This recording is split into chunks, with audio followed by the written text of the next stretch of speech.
来关心社会新闻，新北市土城一间饭店昨早起，和这个枪手举冲锋枪的扫51枪，想要到10天前，同一间饭店嘛，互人开枪。虽然讲两个枪手无共款，毋是同一个人，也毋过共款有人接应，拢有犯案的影片流出来。警方认为讲，这是因为黄仁辉甲华山帮有毒品买卖纠纷，这调监的报复，目前已经锁定特定对象去追查。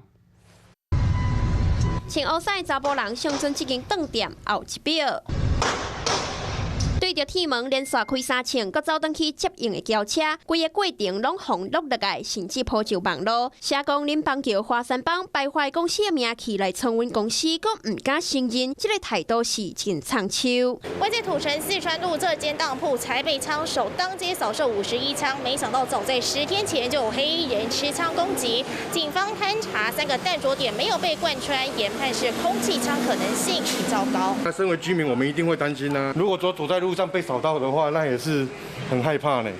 治安不好，哈哈。 20号开枪的人坐客停车悠哉来犯案，手揢的是这支冲锋枪，各方质疑讲，敢是某一间佚佗枪所制造的产品。协会赶紧发出条声明来回应讲，公司从来无生产过这种枪。同一间饭店连续2遍互开枪，虽然不是同一个人所为，也过警方无排除，拢是因为黄仁辉甲华山帮毒品买卖失败，才会引发着冲突。就持续的不断扫荡下去。 把这个犯罪一定要把它立即有效的压制下来，绝不容许任何的歹徒在我们新北市嚣张。新北市连续发生这么多件枪击案，互人伫咧新加坡出访的市长侯友宜亲身打电话给新北市的警察局长，要求爱全力来抓人。不过19、20号连续2天拢出现着少年枪手来犯案，邦桥土城连续开64枪，警方扩大来临检。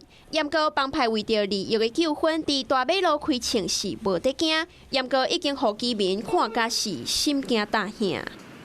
嗨，我是庄宇杰。想要看到更多的新闻内容吗？赶快订阅华视新闻的 YouTube 频道，并且开启小铃铛，跟着宇杰一起看新闻吧。